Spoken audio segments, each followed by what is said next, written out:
ইরানের সঙ্গে ইসরায়েলের মাত্র ১২ দিনের সংখ্যা, কিন্তু এই সময়টাতেই মার্কিন যুক্তরাষ্ট্রের অত্যাধুনিক terminal high altitude area defence বা থার্ড ক্ষেপণাস্ত্রের মজুদ মারাত্মকভাবে কমে গেছে। আমেরিকান গণমাধ্যম আর প্রতিরক্ষা বিশ্লেষকরা বলছেন, ইসরায়েলকে বাঁচাতে গিয়ে যুক্তরাষ্ট্রের প্রায় $1.5 বিলিয়ন মূল্যের ক্ষেপণাস্ত্র ধোঁয়ায় মিশে গেছে। নিউজউইক ম্যাগাজিন সরকারি সূত্রের বরাত দিয়ে জানিয়েছে, আমেরিকা তার উন্নত ক্ষেপণাস্ত্র প্রতিরক্ষা ব্যবস্থার একটি বড় অংশ ইসরায়েলের সুরক্ষায় ব্যবহার করেছে, কিন্তু এর ফলাফল নিয়ে প্রশ্ন উঠেছে।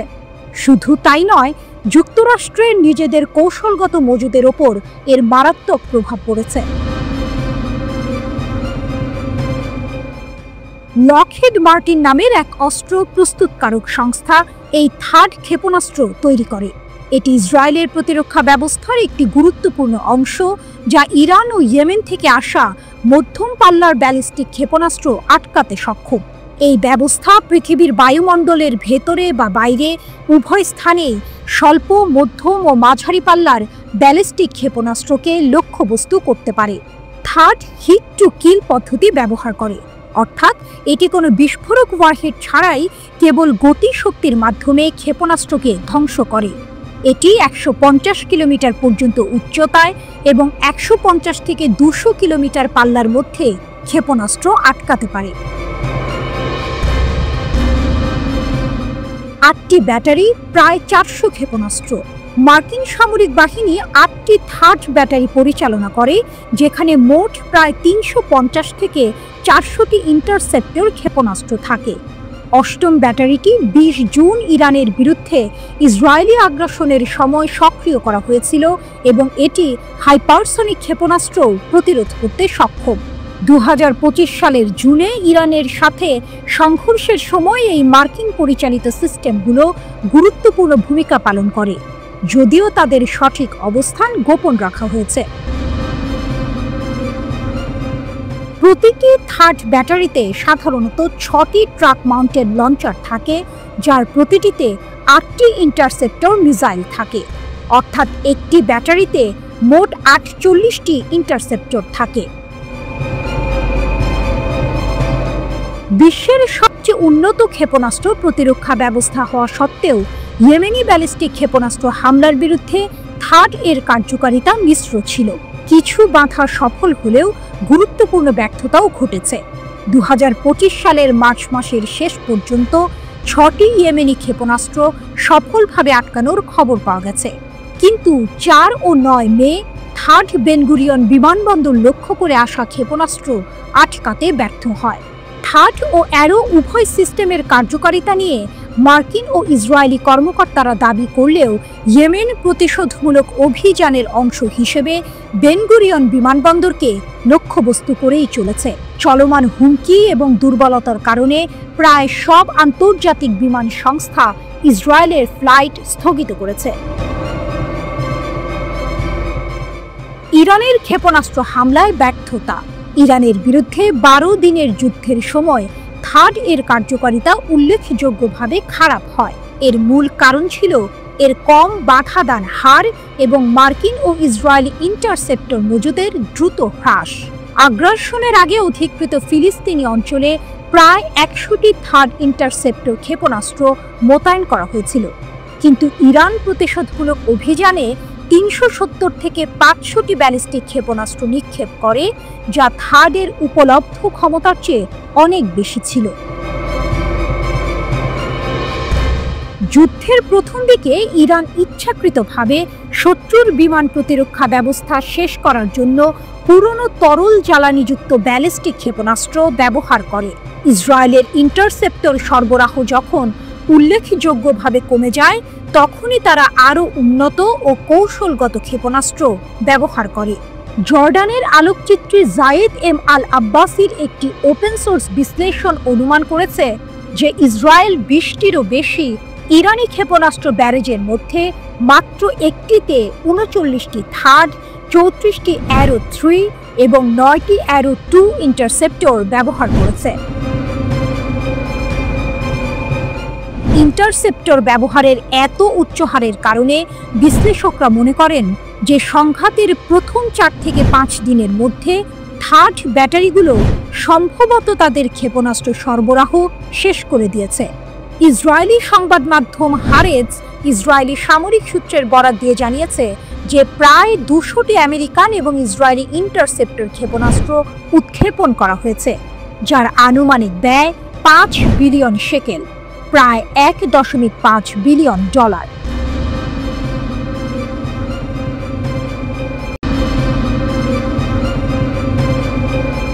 ইরানের সর্বোচ্চ নেতার একজন জ্যেষ্ঠ সামরিক উপদেষ্টা ইসরায়েল ও আমেরিকাকে কড়া হুঁশিয়ারি দিয়েছেন। বলেছেন, ইরানের পরবর্তী হামলা হবে প্রত্যাশার চেয়েও ভয়াবহ।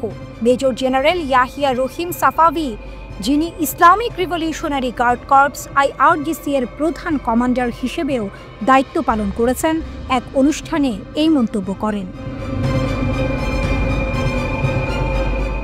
বদলার আগুন এবার আরও তীব্র হবে, হুমকি ইরানের।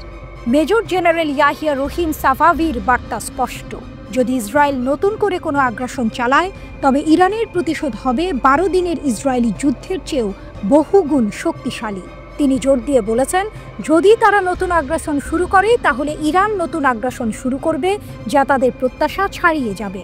তার এই বক্তব্য ইরানের সামরিক সক্ষমতা এবং তাদের দৃঢ় প্রতিজ্ঞার ইঙ্গিত দেয়। শত্রুদের সব ঠিকানা নখদর্পণে। সাফাভি উল্লেখ করেছেন, ইরান পশ্চিম এশিয়া জুড়ে ইসরায়েল ও আমেরিকার স্বার্থ, কাঠামো, ঘাঁটি এবং বাহিনীকে ভালোভাবে জানে। তিনি বলেন, IRGCর শক্তি শুধু অঞ্চলের মধ্যেই সীমাবদ্ধ নয়, এর প্রভাব আরও বিস্তৃত। IRGCর কাছে হাজার হাজার ক্ষেপণাস্ত্রের সুনির্দিষ্ট লক্ষ্যবস্তুর তথ্য রয়েছে, যা তারা প্রয়োজনে ব্যবহার করতে প্রস্তুত। এই মন্তব্যগুলো ইরানের সামরিক গোয়েন্দা সক্ষমতা এবং তাদের প্রস্তুতির গভীরতা তুলে ধরে। এই হুমকি এমন এক সময় এসেছে যখন ইসরায়েলি বাহিনীর উস্কানিমূলক হামলার মুখে ইরান সফলভাবে প্রতিরক্ষামূলক কৌশল এবং প্রতিশোধমূলক অভিযান পরিচালনা করেছে। অপারেশন ট্রু প্রমিস 3 এর অংশ হিসেবে ইরান শত শত ব্যালিস্টিক ক্ষেপণাস্ত্র নিক্ষেপ করে, যার মধ্যে বহু ওয়ারহেড এবং হাইপারসনিকও ছিল। এ হামলায় অধিকৃত ফিলিস্তিনি অঞ্চল জুড়ে গুরুত্বপূর্ণ পারমাণবিক, সামরিক এবং শিল্প স্থাপনাগুলোতে আঘাত হানা হয়। এমনকি ইসরায়েলের অর্থনৈতিক কেন্দ্র তেল আবিব, গভীর জলবন্দর হাইফা এবং প্রযুক্তিগত কেন্দ্র বীর সেবার মতো গুরুত্বপূর্ণ লক্ষ্যবস্তুগুলোতেও ইরানের হামলার শিকার হয়। প্রেস টিভির প্রতিবেদনে বলা হয়েছে, এই সফল প্রতিশোধমূলক অভিযান ইসরায়েলি সরকারকে যুদ্ধবিরতির অনুরোধ করতে বাধ্য করেছিল। মহা শয়তান ও ক্ষুদ্র শয়তান এবার ধরাশায়ী। মেজর জেনারেল সাফাভি ইসরায়েলকে ক্ষুদ্র শয়তান এবং আমেরিকাকে মহা শয়তান হিসেবে আখ্যা দিয়েছেন। তার 40 বছরের বেশি সামরিক অভিজ্ঞতার ভিত্তিতে তিনি আত্মবিশ্বাসের সাথে বলেছেন, শেষ পর্যন্ত জয় ইরানেরই হবে এবং এই শয়তানেরা পরাজিত হবে। তিনি দাবি করেন, যুদ্ধের সময় এই দুটি শক্তি ইরানকে বিভক্ত করতে, 1979 সালের ইসলামী বিপ্লবের অর্জনগুলো নষ্ট করতে এবং একটি অভ্যুত্থান ঘটাতে চেয়েছিল, কিন্তু হতাশাজনকভাবে তারা ব্যর্থ হয়েছে। ইসরায়েলের পতন আসন্ন, ভবিষ্যৎবাণী ইরানের। সবচেয়ে বড় চমক হল সাফাভির ভবিষ্যৎবাণী। তিনি বলেন, সর্বোচ্চ নেতার দেয়া 25 বছর পরেও ইসরায়েলের অস্তিত্ব থাকবে না। এই ভবিষ্যৎবাণীর বাস্তবায়ন ত্বরান্বিত হয়েছে। ইহুদিবাদী শাসন ব্যবস্থা এবং বেনিয়ামিন নেতানিয়াহুর পতন ঘনিয়ে এসেছে। পশ্চিম এশিয়ার খেলার মোড় ঘুরছে। সাফাভি আরও বলেছেন যে মার্কিন যুক্তরাষ্ট্র তার তথাকথিত বৃহত্তর পশ্চিম এশিয়া পরিকল্পনা বাস্তবায়নে ব্যর্থ হয়েছে, যা এই অঞ্চলে ওয়াশিংটনের প্রভাব বাড়াতে চেয়েছিল। তার মতে, 1.5 বিলিয়ন শক্তিশালী মুসলিম বিশ্বের ভবিষ্যৎ ক্ষমতা মার্কিন যুক্তরাষ্ট্রের পতনে ভূমিকা রাখবে।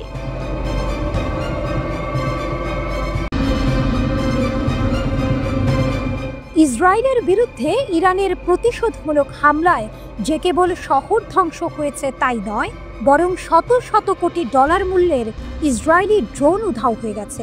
এই চাঞ্চল্যকর খবরটি নিশ্চিত করেছেন একজন ইসরায়েলি কর্মকর্তা নিজে। কিন্তু কিভাবে এমনটা সম্ভব হলো এবং এর পেছনের রহস্য কী? রহস্যময় ড্রোন উধাও, ইসরায়েলের নীরবতা। ইয়েদিয়ত আহরোনথ পত্রিকা প্রথম এই খবরটি প্রকাশ করে, যেখানে একজন ইসরায়েলি কর্মকর্তার উদ্ধৃতি দিয়ে বলা হয় যে আক্রমণকারী মনুষ্যবিহীন বিমানবাহী যানগুলো ইরানি ভূখণ্ডের মধ্যে অদৃশ্য হয়ে গেছে, অর্থাৎ ইরান সেগুলো হয় ধ্বংস করেছে নয়তো আটক করেছে। ইসরায়েলের পক্ষ থেকে এই বিষয়ে কোনো বিস্তারিত তথ্য দেয়া হয়নি, যা এই ঘটনাকে আরও রহস্যময় করে তুলেছে। সাধারণত ইসরায়েল তাদের সামরিক সক্ষমতা নিয়ে বেশ মুখর থাকে, কিন্তু এই ক্ষেত্রে তাদের নীরবতা অনেক প্রশ্ন তৈরি করেছে। আগ্রাসন থেকে প্রতিশোধ, যুদ্ধের সূচনা। এই ঘটনার সূত্রপাত হয়েছিল 13 জুন, যখন ইসরায়েল তার সবচেয়ে বড় মিত্র মার্কিন যুক্তরাষ্ট্রের অভূতপূর্ব সামরিক ও গোয়েন্দা সহায়তায় ইরানের পারমাণবিক ও সামরিক অবকাঠামোর পাশাপাশি আবাসিক এলাকায় হামলা চালায়। এটি ছিল ইরানের ওপর ইসরায়েলের বিনা উস্কানিতে যুদ্ধ শুরু করার এক স্পষ্ট পদক্ষেপ। তবে ইরানও বসে থাকেনি। তাদের সশস্ত্র বাহিনী সম্বলিত প্রতিরক্ষামূলক অভিযানের মাধ্যমে এর জবাব দেয়। তারা শুধু ইসরায়েলি হামলা প্রতিহতই করেনি, বরং কয়েকটি ইসরায়েলি যুদ্ধ বিমান ভূপাতিত করে। এরপরই আসে মূল আঘাত। ইরান অধিকৃত ফিলিস্তিনি অঞ্চল জুড়ে কৌশলগত পারমাণবিক, সামরিক এবং শিল্প লক্ষ্যবস্তুতে বহু ওয়ারহেড এবং হাইপারসনিক রূপ সহ শত শত ব্যালিস্টিক ক্ষেপণাস্ত্র নিক্ষেপ করে। অপারেশন ট্রু প্রমিস 3, ইসরায়েলের ক্ষয়ক্ষতি। অপারেশন ট্রু প্রমিস 3 নামে পরিচিত এই প্রতিশোধমূলক অভিযানে ইরানের লক্ষ্য ছিল ইসরায়েলের গুরুত্বপূর্ণ অর্থনৈতিক ও সামরিক কেন্দ্রগুলো। এর মধ্যে ছিল তেল আবিব, হাইফা এবং বীরশেবা। ইসরায়েলি চ্যানেল 13 এর মতে এই প্রতিশোধমূলক অভিযানে ইসরায়েলের সামরিক ঘাঁটি এবং কৌশলগত সুযোগ সুবিধার উল্লেখযোগ্য ক্ষতি হয়েছে। আশ্চর্যের বিষয় হলো, ইসরায়েলি কর্মকর্তারা, এমনকি শীর্ষস্থানীয় ব্যক্তিরাও এই ধ্বংসের প্রকৃত পরিমাণ সম্পর্কে কোনো আনুষ্ঠানিক অনুমান প্রকাশ করেনি। বরং তেল আবিবের বসতি স্থাপনকারীদের দ্বারা ক্ষতির নথিভুক্তিকরণ রোধ করার জন্য তাদের তীব্র প্রচেষ্টা লক্ষ্য করা গেছে। তবুও ইসরায়েলের অর্থ মন্ত্রণালয়ের অনুমান অনুযায়ী এই প্রতিশোধমূলক অভিযানের ফলে প্রায় $3 বিলিয়ন ক্ষতি হয়েছে। অর্থমন্ত্রী বেজালেল স্মোট্রিচ আরও জানিয়েছেন যে যুদ্ধের মোট খরচ, সামরিক খরচ সহ $12 বিলিয়ন পর্যন্ত হতে পারে। এক টেলিভিশন সাক্ষাৎকারে ইরানের একজন জ্যেষ্ঠ commander, Islamic revolutionary guards corps IRGCর সমন্বয় বিষয়ক deputy commander brigadier general Mohammad Reza Naqdi জোর দিয়ে বলেছেন, ইসরায়েলের বিরুদ্ধে যুদ্ধে ইরান তাদের প্রতিরক্ষা শক্তির মাত্র 5%-এরও কম ব্যবহার করেছে। তিনি বলেন, ইরানের বিরুদ্ধে পাল্টা হামলার সময় আমাদের দেশের প্রতিরক্ষা ক্ষমতার 5%-এরও কম আসলে সক্রিয় হয়েছিল। তিনি আরও ব্যাখ্যা করেন, সক্রিয় বলতে আমি ব্যয় বোঝাচ্ছি না। এর অর্থ কেবল আমাদের প্রতিরক্ষা ইউনিটের 5% শত্রুর সাথে জড়িত হয়ে পড়েছিল।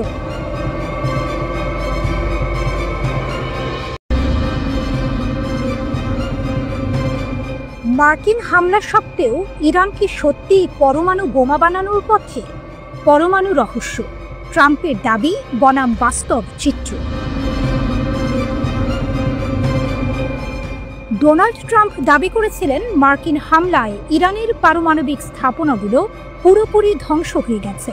শুনে হয়তো স্বস্তির নিঃশ্বাস ফেলেছিল ইসরায়েল, কিন্তু আন্তর্জাতিক আণবিক শক্তি সংস্থা IAEA বলছে অন্য কথা। তাদের মতে ইরানের পরমাণু বোমা বানানোর ক্ষমতা নাকি কয়েক মাসের মধ্যেই ফিরে আসতে পারে।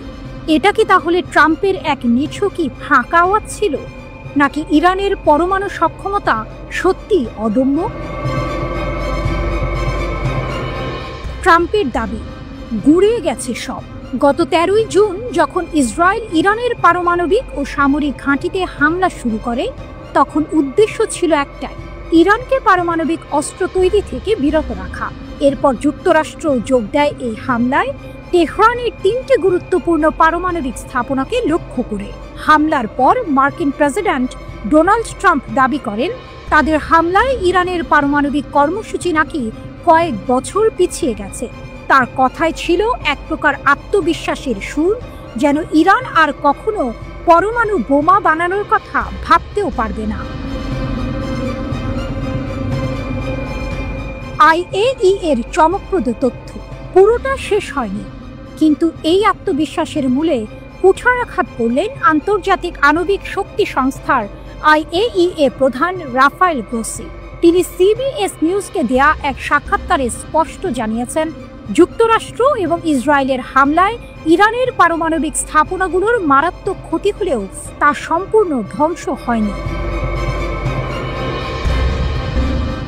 গ্রোসি বলেন, আসলে কেউই দাবি করতে পারে না যে সবকিছু পুরোপুরি ধ্বংস হয়ে গেছে এবং সেখানে আর কিছুই নেই। তার মতে ইরান এখনো শিল্প এবং প্রযুক্তিগতভাবে এতটাই সমৃদ্ধ যে তারা চাইলে কয়েক মাসের মধ্যেই কয়েকটি সেন্ট্রিফিউজ চালু করতে পারে এবং সমৃদ্ধ ইউরেনিয়াম উৎপাদন শুরু করতে পারে। ভাবুন তো, যেখানে ট্রাম্প দাবি করেছিলেন ইরান কয়েক বছর পিছিয়ে গেছে, সেখানে IAEA বলছে কয়েক মাস। এই পার্থক্যটা কি অবিশ্বাস্য নয়? ইউরেনিয়াম রহস্য গেল কোথায়? আরও একটি বড় প্রশ্ন হলো, হামলার আগে ইরান তাদের উচ্চমাত্রায় সমৃদ্ধ ইউরেনিয়াম সরিয়ে নিতে পেরেছিল কিনা। গ্রোসি এই বিষয়ে অস্পষ্টতা রেখে গেছেন। তিনি বলেছেন, আমরা জানি না এই ইউরেনিয়াম এখন কোথায়।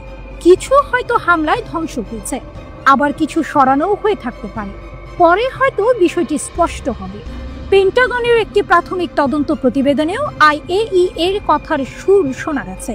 সেখানে বলা হয়েছিল, যুক্তরাষ্ট্রের হামলায় ইরানের পারমাণবিক কর্মসূচি হয়তো কেবল কয়েক মাস পিছিয়ে দেওয়া গেছে, কয়েক বছর নয়। ভবিষ্যৎ কি? এই তথ্যগুলো থেকে একটা বিষয় স্পষ্ট, ইরানের পারমাণবিক সক্ষমতাকে পুরোপুরি নির্মূল করা সম্ভব হয়নি। তাহলে কি ট্রাম্পের দাবি ছিল শুধুই রাজনৈতিক কৌশল, নাকি ইরানের সামরিক প্রযুক্তি এতটাই উন্নত যে এমন হামলাতেও তাদের মূল সক্ষমতা অক্ষত থাকে?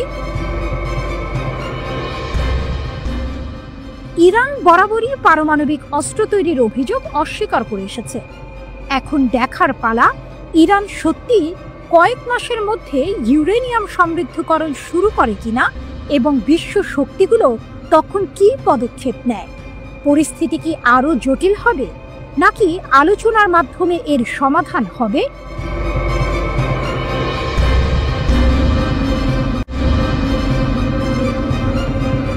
ইরান ইসরায়েল উত্তেজনার রেশ কাটতে না কাটতেই আবারও আলোচনার কেন্দ্রে চলে এসেছে ইরানের পরমাণু কর্মসূচি। এবার আর ফোর্দ নয়, বিশ্ববাসীর নজর এখন মধ্য ইরানের ইস্পাহানের ভূগর্ভে। সেখানেই লুকিয়ে আছে তেহরানের সবচেয়ে গোপন এবং দুর্ভেদ্য পারমাণবিক ঘাঁটি, যেখানে রয়েছে ইরানের সমৃদ্ধ ইউরেনিয়ামের সবচেয়ে বড় মজুদ। ইস্পাহানের গোপন রহস্য। ওয়াশিংটনের সামরিক ও গোয়েন্দা কর্মকর্তারা দাবি করেছেন, ইস্পাহানের এই ঘাঁটিতে ইরান তার ইউরেনিয়ামের প্রায় 60% মজুত করে রেখেছে।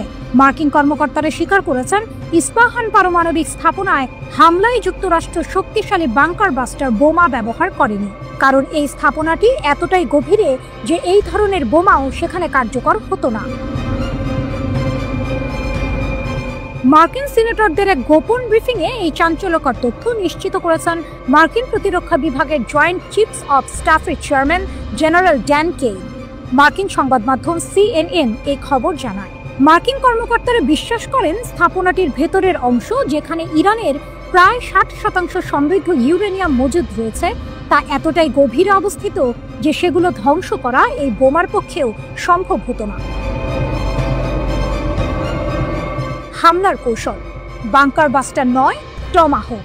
সাধারণত যুক্তরাষ্ট্রের B-2 বোমারু বিমান থেকে ফোর্দ ও নাতানজ স্থাপনার উপর ডজন খানেক বাংকার বাস্টার ফেলা হলেও ইস্পাহানে কেবল সাবমেরিন থেকে ছোড়া টমাহক ক্ষেপণাস্ত্রের মাধ্যমে আঘাত করা হয়েছে। এই ভিন্ন কৌশলই বলে দিচ্ছে ইস্পাহানের দুর্ভেদ্যতার গল্প। জেনারেল কেইনের পাশাপাশি প্রতিরক্ষা সচিব পিট হেগসেথ, পররাষ্ট্রমন্ত্রী মার্কো রুবিও এবং মার্কিন গোয়েন্দা সংস্থা CIA এর পরিচালক জন র্যাডক্লিফস এই ব্রিফিংয়ে উপস্থিত ছিলেন। সিআইএ জানিয়েছে ইরানের সবচেয়ে গুরুত্বপূর্ণ সমৃদ্ধ ইউরেনিয়ামের মজুদ ইস্পাহান ও ফোর্দোতে অবস্থিত। ডেমোক্রেট সিনেটর ক্রিস মার্ফি সাংবাদিকদের জানিয়েছেন, ইরানের কিছু স্থাপনা এতটাই গভীরে যে সেখানে মার্কিন সামরিক হামলার কোনো সক্ষমতাই পৌঁছাতে পারে না। তারা তাদের মজুদের বেশিরভাগ অংশ এমন সব জায়গায় সরিয়ে নিতে সক্ষম হয়েছে যেখানে যুক্তরাষ্ট্রের বোমা হামলা কোনো ক্ষতি করতে পারবে না। ইউরেনিয়াম সরানোর বিতর্ক, ট্রাম্পের দাবি বনাম বিশেষজ্ঞদের ধারণা। এদিকে প্রতিরক্ষা সচিব পিট হেগসেট বলেছেন, মার্কিন হামলা থেকে রক্ষায় ইরান তার উচ্চমাত্রায় সমৃদ্ধ ইউরেনিয়াম অন্যত্র সরিয়ে নিয়েছে, এমন কোনো গোয়েন্দা তথ্য তার জানা নেই। মার্কিন প্রেসিডেন্ট ডোনাল্ড ট্রাম্পও দাবি করেছেন, হামলার আগে কোনো ইউরেনিয়াম সরানো হয়নি। 21 জুন ভোরে ইরানের 3টি পারমাণবিক স্থাপনায় হামলা চালায় যুক্তরাষ্ট্র। এর আগে বলা হয়েছিল 3 স্থাপনাতেই 1 ডজনেরও বেশি 30,000 পাউন্ড ওজনের বাংকার বাস্টার বোমা দিয়ে আঘাত করা হয়েছে। ইরান ইসরায়েলের যুদ্ধবিরতি হলেও ইরানের পারমাণবিক কর্মসূচি নিয়ে কয়েকদিন ধরেই চলছে তুমুল আলোচনা। মার্কিন হামলায় ইরানের পারমাণবিক স্থাপনাগুলো পুরোপুরি ধ্বংস হয়ে গেছে বলে ট্রাম্প দাবি করলেও এক প্রাথমিক গোয়েন্দা প্রতিবেদনে এই দাবির ব্যাপারে সন্দেহ পোষণ করা হয়। বিশেষজ্ঞরাও ধারণা করেছেন, ইরান উচ্চমাত্রায় সমৃদ্ধ ইউরেনিয়াম অন্য কোথাও সরিয়ে নিয়ে থাকতে পারে। এমনকি ইরানের একজন কর্মকর্তাও বলেছেন, তারা আগেই সমৃদ্ধ ইউরেনিয়াম সরিয়ে ফেলেছে।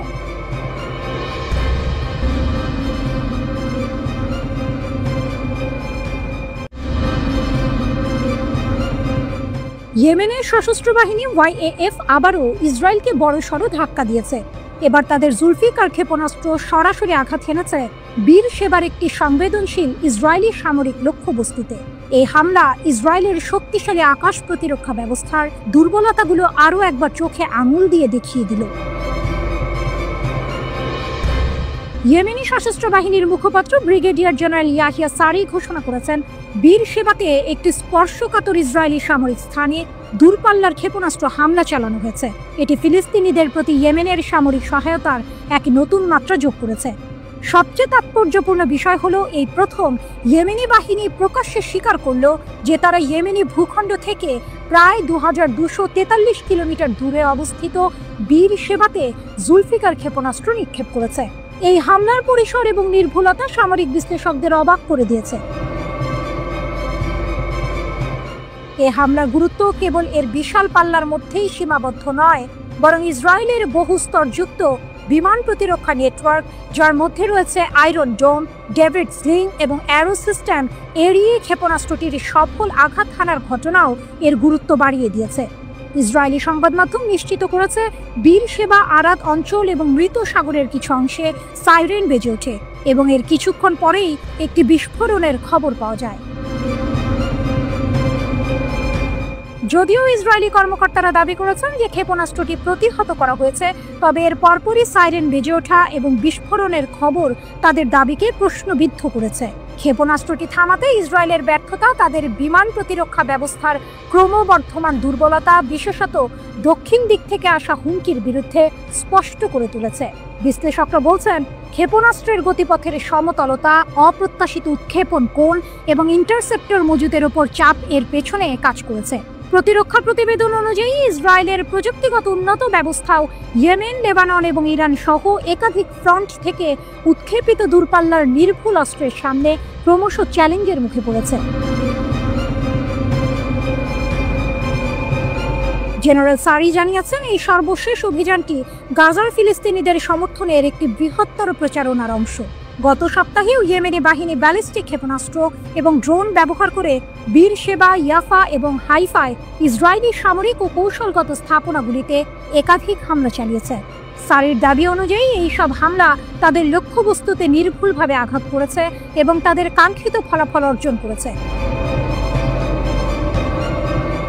সারি দৃঢ়ভাবে বলেছেন, অনুগত ইয়েমেন কখনোই ফিলিস্তিনি জনগণের প্রতি তার ধর্মীয়, নৈতিক এবং মানবিক বাধ্যবাধকতা ত্যাগ করবে না, পরিণতি যাই হোক না কেন।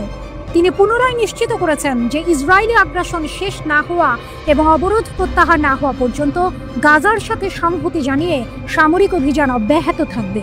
সম্প্রতি ইয়েমেনি সশস্ত্র বাহিনী প্যালেস্টাইন 2 হাইপারসনিক ক্ষেপণাস্ত্রও মোতায়েন করেছে।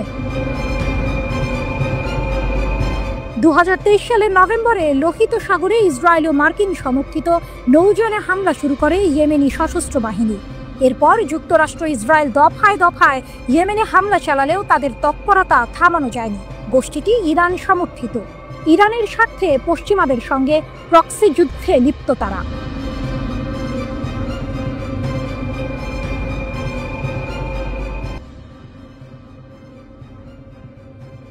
কেন ইরানকে হারানো ইসরায়েলের জন্য প্রায় অসম্ভব? একদিকে ইসরায়েলি মিসাইল উড়ে এসেছে ইরানে, অন্যদিকে ইরানি মিসাইল আছড়ে পড়েছে আইডিএফ ও মোসাদের দফতরে। ডোনাল্ড ট্রাম্পের যুদ্ধবিরতি ঘোষণার পরও উভয় দেশ একে অপরের উপর ঝাঁপিয়ে পড়েছে। এর মধ্যেই ইরান জোর দিয়ে বলছে তাদের হারানো ইসরায়েলের পক্ষে এক প্রকার অসম্ভব। কিন্তু কেন? বিশেষজ্ঞরা এমন 7টি কারণ উল্লেখ করেছেন যার জন্য ইরানকে পরাজিত করা ইসরায়েলের পক্ষে খুবই কঠিন। হরমুজ প্রণালী। দক্ষিণ ইরানের সীমান্ত ঘেঁষা হরমুজ প্রণালী বিশ্বের অন্যতম গুরুত্বপূর্ণ জলপথ। মাত্র 33 কিলোমিটার চওড়া এই পথ দিয়েই বিশ্বের প্রায় 20% তেল পরিবহন হয়। এর গুরুত্ব এতটাই যে বিশ্লেষকরা এটিকে পৃথিবীর রক্তনালী বলে থাকেন।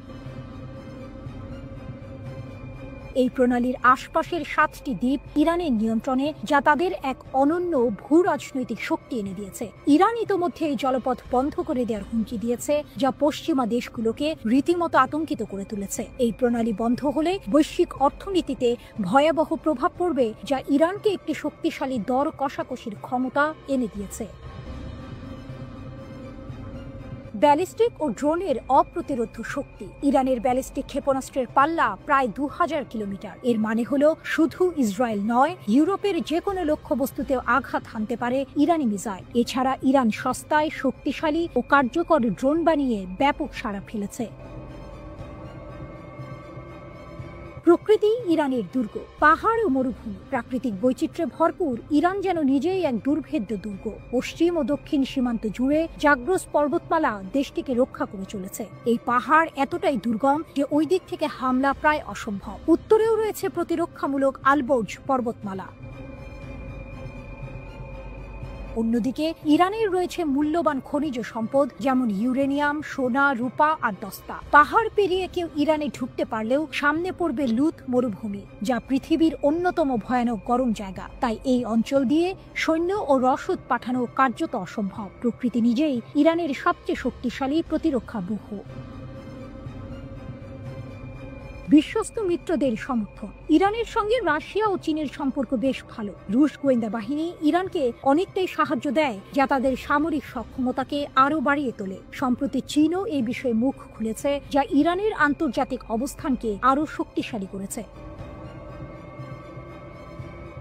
তেলের অফুরন্ত ভান্ডার। বিশ্বে মোট উৎপাদিত তেলের একটি বড় অংশ ইরান উৎপাদন করে। ইরানের তেল ও প্রাকৃতিক গ্যাস মজুদের পরিমাণ যথাক্রমে বিশ্বের মোট রিজার্ভের 10 ও 15%। এই বিশাল মজুদ তাদের অর্থনৈতিক ও রাজনৈতিকভাবে অন্য অনেক দেশের থেকে এগিয়ে রেখেছে। এটি তাদের উপর চাপ সৃষ্টি করা কঠিন করে তোলে, কারণ বিশ্বের জ্বালানি বাজারে ইরানের একটি গুরুত্বপূর্ণ ভূমিকা রয়েছে। ছায়া যুদ্ধের শক্তিশালী জাল। ইরানের একটি বড় শক্তি হলো তার প্রক্সি জাল। ফিলিস্তিনে হামাস, লেবাননে হিজবুল্লাহ, সিরিয়ার প্রতিরোধ গোষ্ঠী, ইরাকের প্রতিরোধ গোষ্ঠী এবং ইয়েমেনের হুথি বিদ্রোহীদের সমর্থন দিয়ে থাকে ইরান। এই নেটওয়ার্কের উপর নির্ভর করে ইরান ইসরায়েলের মতো দেশের উপর চাপ বাড়াতে পারে। এটি ইরানকে সরাসরি যুদ্ধে না জড়িয়েও বিভিন্ন অঞ্চলে প্রভাব বিস্তারের সুযোগ দেয়, যা তাদের সামরিক কৌশলের একটি গুরুত্বপূর্ণ অংশ। 3 মহাদেশের সংযোগস্থলে কৌশলগত অবস্থান। ইউরোপ, এশিয়া এবং আফ্রিকা, এই 3টি মহাদেশের সংযোগস্থলে ইরানের অবস্থান। দেশটি রয়েছে 3টি গুরুত্বপূর্ণ জলসীমা। উত্তরে কাস্পিয়ান সাগর এবং দক্ষিণে পারস্য উপসাগর ও ওমান উপসাগর। গত 500 বছর ধরে একই সীমান্ত নিয়ে টিকে রয়েছে দেশটি। পৃথিবীর এমন কোনো শক্তি নেই যারা ইরানকে দখল করতে চায়নি, কিন্তু বারবারই ব্যর্থ হয়েছে এই ভৌগোলিক অবস্থানের জন্য। এই কৌশলগত অবস্থান ইরানকে এক অজেয় শক্তি হিসেবে প্রতিষ্ঠিত করেছে।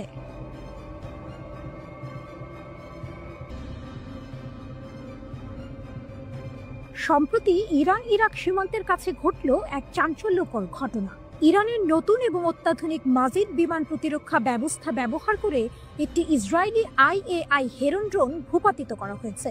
এই ঘটনা ইরান ও ইসরায়েলের মধ্যে চলমান প্রক্সি যুদ্ধের এক গুরুত্বপূর্ণ মোড়, যা তেহরানের সামরিক প্রযুক্তিতে অভাবনীয় অগ্রগতির ইঙ্গিত দিচ্ছে। রিপোর্ট বুলগেরিয়ান মিলিটারির। এক দশকের গোপন যুদ্ধ। ইসরায়েল ও ইরানের মধ্যে দশক ধরে এক গোপন যুদ্ধ চলে আসছে, যেখানে উভয় দেশ একে অপরের সামরিক ও পারমাণবিক স্থাপনাগুলোতে নজরদারি এবং হামলা চালিয়ে আসছে। এই লড়াইয়ে ইসরায়েল হেরনের মতো ড্রোনগুলোর উপর অনেক বেশি নির্ভরশীল, যা নজরদারি ও হামলার জন্য ব্যবহৃত হয়। অন্যদিকে ইরান তার আকাশসীমা রক্ষার জন্য বিমান প্রতিরক্ষায় ব্যাপক বিনিয়োগ করেছে। এই উত্তেজনাপূর্ণ আঞ্চলিক সংঘাতের মধ্যে মাজিদ ব্যবস্থার মাধ্যমে হেরন ড্রোন ভূপাতিত করাটা ইরানের জন্য এক বিরাট সাফল্য। এটি আন্তর্জাতিক নিষেধাজ্ঞা সত্ত্বেও ইরানের প্রতিরক্ষা শিল্পের সক্ষমতা প্রমাণ করে এবং ইঙ্গিত দেয় যে ইরান এখন অত্যাধুনিক বিমান হুমকি মোকাবিলায় আরও পারদর্শী হয়ে উঠেছে। এই ঘটনা বৃহত্তর ভূ রাজনৈতিক গতিশীলতাকেও প্রতিফলিত করে, কারণ এই অস্থির অঞ্চলে উভয় দেশই নিজেদের প্রভাব বিস্তারের জন্য প্রতিযোগিতা করছে। মাজিদ ইরানের নতুন প্রতিরক্ষা শক্তি আরাস কৌশলগত যানে স্থাপিত ইরানের মাজিদ বিমান প্রতিরক্ষা ব্যবস্থা দেশটির নিম্ন এবং মাঝারি উচ্চতার আকাশ হুমকি মোকাবিলায় সক্ষমতা বাড়িয়েছে। এই ব্যবস্থায় AD-08 ক্ষেপণাস্ত্র ব্যবহার করা হয়, যার পাল্লা প্রায় 8 থেকে 10 কিলোমিটার। নির্ভুল লক্ষ্যবস্তুর জন্য এটি ইলেকট্রো অপটিক্যাল এবং রাডার নির্দেশনার এক অসাধারণ সমন্বয় ব্যবহার করে। 2019 সালে মার্কিন গ্লোবাল হককে ভূপাতিত করে সেভন খোদ্দাদ ব্যাপক পরিচিতি লাভ করেছিল, কিন্তু মাজিদ সিস্টেম গতিশীলতা এবং দ্রুত স্থাপনার উপর জোর দেয়। মাজিদ অপারেটররা ড্রোন এবং কম উচ্চতায় উড়ন্ত বিমান থেকে গুরুত্বপূর্ণ অবকাঠামো বা মোবাইল সামরিক ইউনিটগুলোকে দ্রুত রক্ষা করতে পারে। নিষেধাজ্ঞার কারণে সীমাবদ্ধতা থাকা সত্ত্বেও ইরানের প্রতিরক্ষা শিল্প দেশীয়ভাবে উন্নত উপাদানগুলির উপর নির্ভর করে নিজেদের প্রকৌশলগত স্থিতিস্থাপকতা প্রদর্শন করেছে। মাজিদের কম্প্যাক্ট ডিজাইন এটিকে ইরানের স্তরযুক্ত বিমান প্রতিরক্ষা নেটওয়ার্কের সাথে সহজেই একীভূত হতে সাহায্য করে, যা দীর্ঘ পাল্লার সিস্টেমগুলোর পরিপূরক হিসেবে কাজ করে। 6 কিলোমিটার পর্যন্ত উচ্চতায় লক্ষ্যবস্তুতে আঘাত করার ক্ষমতা এটিকে হেরনের মতো মাঝারি উচ্চতার দীর্ঘ সহনশীল ড্রোনগুলোর বিরুদ্ধে বিশেষভাবে কার্যকর করে তোলে। তবে উন্নত বিদেশি প্রযুক্তি ব্যবহারের সীমাবদ্ধতা আরও পরিশীলিত হুমকির বিরুদ্ধে এর কার্যকারিতা কমিয়ে দিতে পারে। তবুও মাজিদ আঞ্চলিক সংঘাতে UAV এর ক্রমবর্ধমান প্রসারকে মোকাবিলা করে বিমান প্রতিরক্ষায় স্বয়ংসম্পূর্ণতার জন্য ইরানের অনুসন্ধানে একটি গুরুত্বপূর্ণ পদক্ষেপ। হেরনের বিরুদ্ধে এর সফল ব্যবহার এর ব্যবহারিক নির্ভরযোগ্যতা নির্দেশ করে, যদিও এর পূর্ণ ক্ষমতা এখনো পর্যালোচনার অধীনে। IAI হেরন ইসরায়েলের গোয়েন্দা বাহু ইসরায়েলের IAI হেরন, যা মাটার্স 1 নামেও পরিচিত, দেশটির অনুসন্ধান এবং আক্রমণ ক্ষমতার ভিত্তিপ্রস্তর হিসেবে কাজ করে। এই ড্রোন প্রায় 30,000 ফুট উচ্চতায় 45 ঘন্টা পর্যন্ত আকাশে ভেসে থাকতে পারে। উন্নত electro optical sensor, synthetic aperture radar এবং যোগাযোগ রিলে দিয়ে সজ্জিত এই ড্রোন বিশাল দূরত্বে রিয়েল টাইম গোয়েন্দা তথ্য সংগ্রহ করে। ইরানের প্রেক্ষাপটে IDF প্রায়শই সামরিক এবং পারমাণবিক স্থাপনা পর্যবেক্ষণের জন্য হেরন মোতায়েন করে, যা কৌশলগত সিদ্ধান্ত গ্রহণের জন্য গুরুত্বপূর্ণ তথ্য সংগ্রহ করে। IDF মুখপাত্র নিশ্চিত করেছেন যে 298 নম্বর ড্রোনের ক্ষতি একটি ধাক্কা, কিন্তু এটি কোনো গুরুতর আঘাত নয়।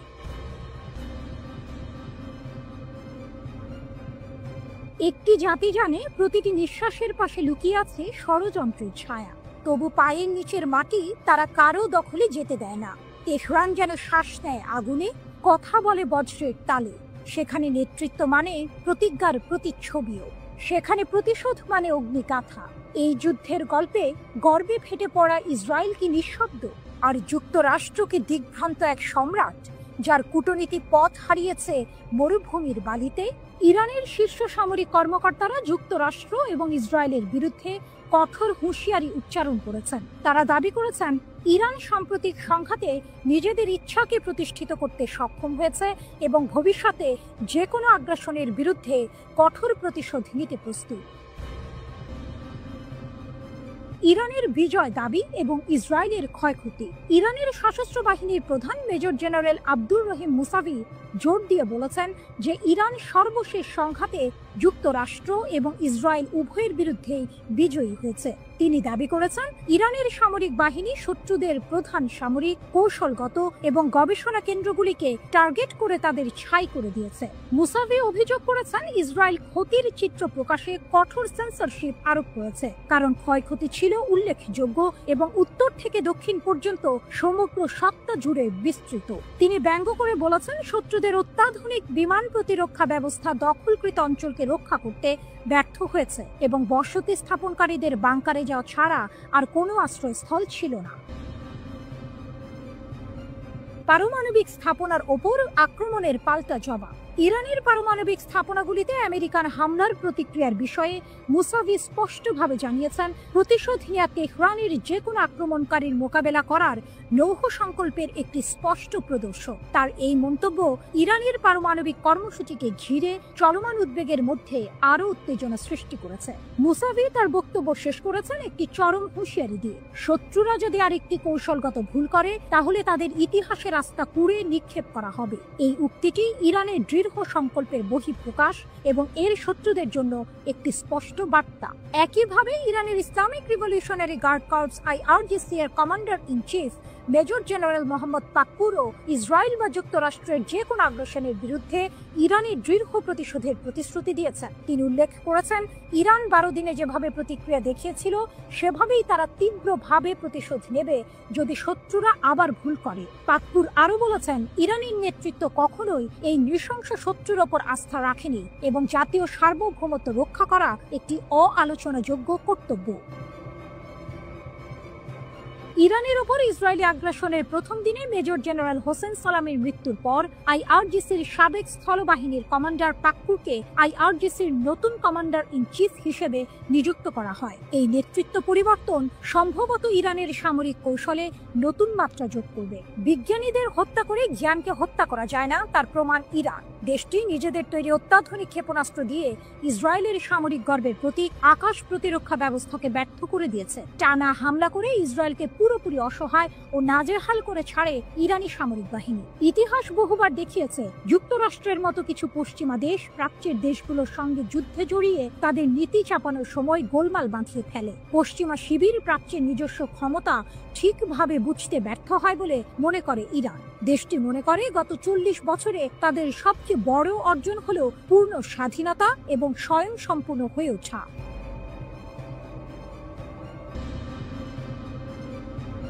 গাজায় আবারও ক্ষমতার পালাবদল। দৃশ্যপটে ফিরে এসেছে সেই শক্তি যার নাম শুনলেই ইসরায়েলের মাথায় ঝড় ওঠে, হামাস।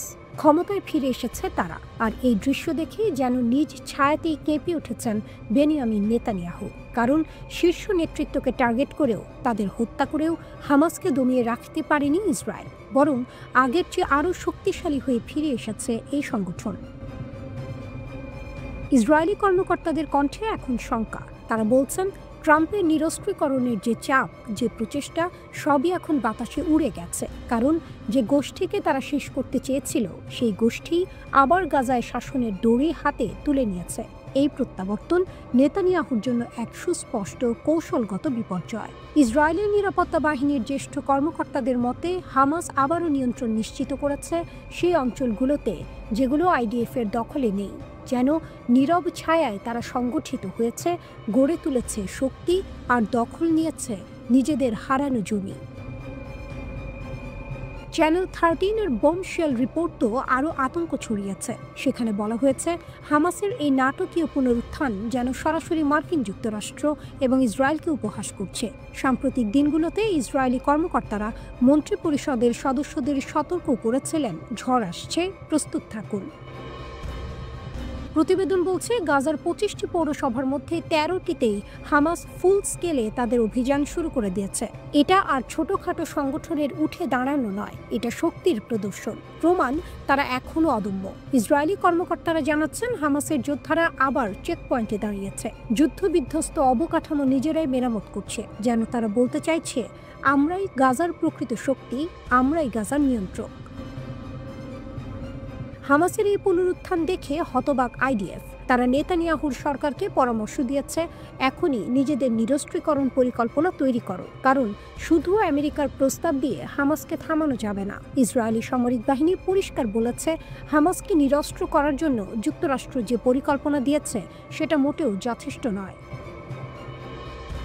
হামাসের এই দৃপ্ত প্রত্যাবর্তন শুধু নেতানিয়াহুই নয়, মার্কিন প্রেসিডেন্ট ট্রাম্পকেও বিস্মিত করেছে। কারণ ট্রাম্প তার 20 পয়েন্টের শান্তিসূত্রে হামাসকে অস্ত্র ফেলে দিতে বলেছিলেন। তার কথা ছিল, যদি তারা যুক্তিসঙ্গত সময় নিরস্ত্রীকরণ না করে, আমরা তাদের নিরস্ত্র করব। কিন্তু বাস্তবতা যেন তার মুখে চপেট আঘাত করল। ওয়াশিংটন বলেছিল, হামাস নাকি যুদ্ধবিরতির আগে নিরস্ত্রীকরণের প্রতিশ্রুতি দিয়েছিল। সেই দাবি নিয়ে ট্রাম্পের গ্রহণ করা ট্রুস প্ল্যানও হামাসের অস্ত্রহীনতার আহ্বান জানিয়েছিল। কিন্তু হামাস সরাসরি বলেছে, এ ধরনের কোনো প্রতিশ্রুতি তারা দেয়নি। বরং তারা অভিযোগ তুলেছে, মার্কিন যুক্তরাষ্ট্র চাপ সৃষ্টির কৌশল ব্যবহার করছে। নেতানিয়াহু আবার হুমকি দিয়েছেন, হামাসের নিরস্ত্রীকরণ হবে, সহজ পথে বা কঠিন পথে। কিন্তু বাস্তবতা হলো, যাদের তিনি নিরস্ত্র করতে চাইছেন তারাই এখন শক্তি নিয়ে দাঁড়িয়ে আছে, তারা আবার শাসন চালাচ্ছে। এদিকে ইসরায়েল দাবি করেছে, তারা 25 নভেম্বর রাফাহে 5 হামাস কর্মীকে হত্যা করেছে। কিন্তু মাটির নিচ থেকে, ধ্বংসস্তূপের ভেতর থেকে আবারও মাথা উঁচু করে দাঁড়িয়ে থাকা এই সংগঠন যেন জানিয়ে দিচ্ছে, হামাসকে শেষ করা এত সহজ নয়। গাজার মাটিতে তাদের শেকড় আরও গভীরে, আরও শক্তভাবে প্রথিত।